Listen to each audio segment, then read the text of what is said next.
This is Ann CL from Australia. So for today's video mga sisilobs, ipapakita ko sa inyo kung paano kumita sa basura dito sa Australia. Yes, dati, ito pala yung mga namin mga sisilobs. So, ito yung mga beer na to. Tuwing gabi kasi yung asawa ko, umiinom siya ng isang beer habang nanonood ng movie. Siyempre, hindi niya mag-relax after niyang mag-work, whole day siya nag-work. So pag gabi, iinom siya ng isang beer, minsan makadalawang. Tapos, ayan, iniipon. Dati tinatapon lang namin yan. Pero dahil ngayon, meron na kaming kiosks, yung recycle bottle. So, iniipon na namin siya. Tapos, meron din kami dito, mga Yakult bottle, ayan. Kasi bawat isa nito, 10 cents din. Minsan yung dati naka $70 kami, $60, ayan. Tapos may mga bottle din dito, ayan, mga plastic bottle, mga recycle ba. Tapos may mga ano rin, yung mga ganitong carton din, mga sisilobs. So, 10 cents din yan. Ayan, isi-segregate ko lang siya, mga sisilob. Kasi sobra-sobra na siya, baka hindi na siya mabuhat ng Eldesco. Tuturuan kasi ako ng Eldesco. Ayan. Itong bottle na to, na malaki na to, doon sa kaibigan ng asawa ko to, dumating siya dito. Kasi dito sa Australia, once na nakikibisita ka, magdadala ka ng sarili mong beer. Ayan.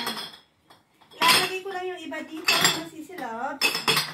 Tapos ipapasok ko siya doon sa kotse ko. So, ay kung mabubuhat na to ng anak ko. And then mga sisilabs, ipapakita ko sa inyo mga sisilabs ha. Kan po yan. Ay, wala pala. Kasi, meron kami ditong 4 na basurahan. So, meron kami para sa mga karton, meron sa mga dahon. Nasa labas kasi, kasi ngayon Tuesday. So, kukuha ng basura yung truck. Meron dito yung mga, tawag dito, basta dito yung mga, yung mga nabubulok po yung red.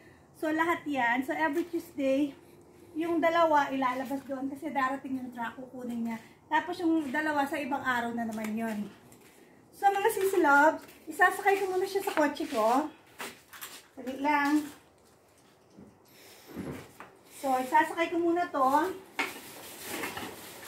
At tayo mamamasura.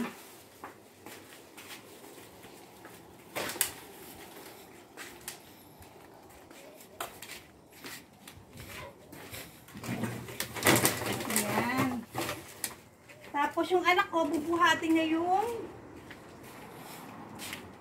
mabigat. Kasi hindi ko naman kayang buhatin yung mabigat. Okay, kaya i-pause na.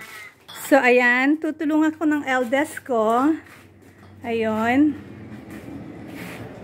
Hindi ako lumalabas, mainit. Ayan. So, eto pa yung isa. Maybe you can put this one, still fit there? No. Or maybe you put at the side.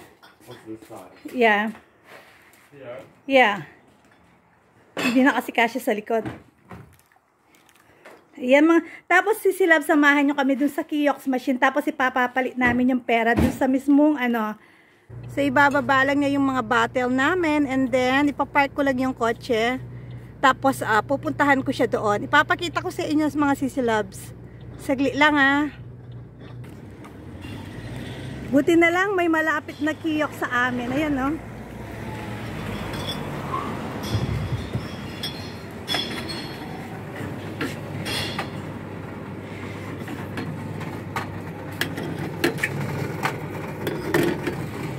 Lalagay ko yun. Dito ako sa Yakult mga sisilabs. Ay, glass. So, this is cans, yeah? So, dito ako sa mga Yakult. Ito yung sa akin.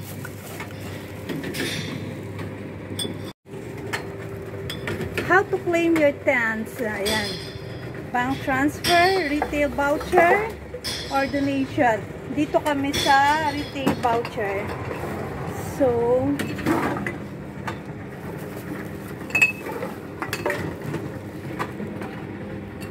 So mga sisilab, ito na yung voucher namin. Dalawa, 17 at saka 13. So ipapapalit namin siya dito sa lugar na to. Papapalit ko lang siya dito. So mga sisilab, ito na yung voucher namin. Dalawa, 17 at saka 13. So ipapapalit namin siya dito sa lugar na to. Papapalit ko lang siya dito. So mga sisilabs, na recycle na namin yung bottle. So yung bottle, ano siya, $17.